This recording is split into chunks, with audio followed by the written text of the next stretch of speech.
Akwụkwọ na-asọ ụsọ, ọ na-afịa arụ na mmụta. Onye were nkasi obi, ọ ga-amụta akwụkwọ.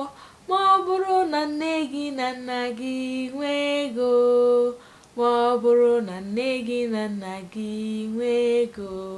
Igbo kwen, Igbo kwen, Igbo kwezono.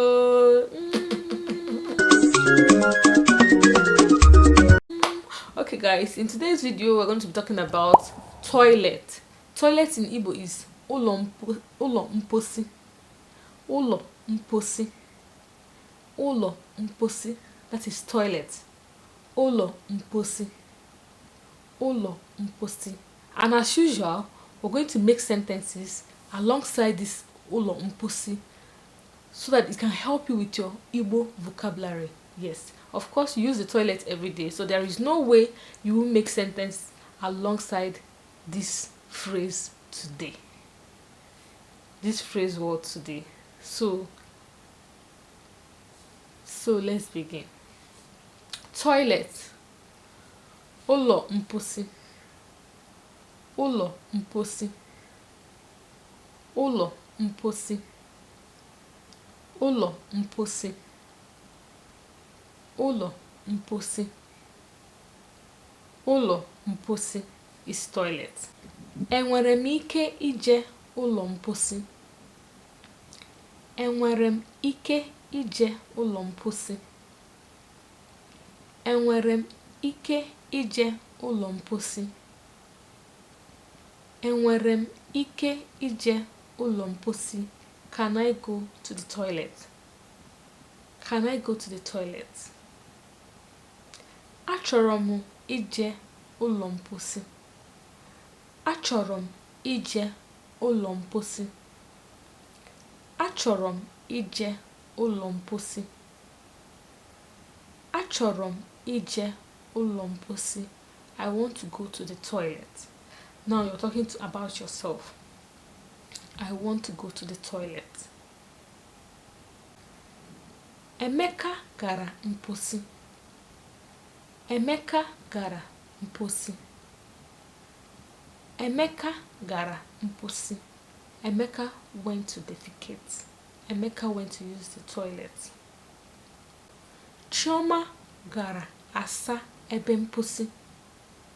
Chioma gara asa ebe mposi. Chioma gara asa ebe mposi. Chioma went to wash the toilet. Chioma went to wash the toilet. Ana m abịa ka m fiche ike. Ana m abịa ka m fiche ike. Ana m abịa ka m fiche ike. Ana m abịa ka m fiche ike. I'm coming. Let me clean my bum bum. I am coming. Let me clean my bum bum. Ebe mposi a ruru unyi. Ebe mposi a ruru unyi. Ebe mposi a ruru unyi. Ebe mposi a ruru unyi. This toilet is dirty. This toilet is dirty. Guys, please, if you've not subscribed to this point, please kindly do so. Please subscribe, share this video so that other people can have knowledge of this channel. Let's continue. Kedu ebe mposi dị?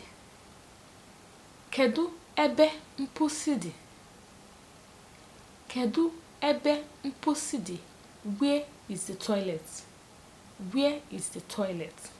Ebe mposi a emebiela. Ebe mposi a emebiela.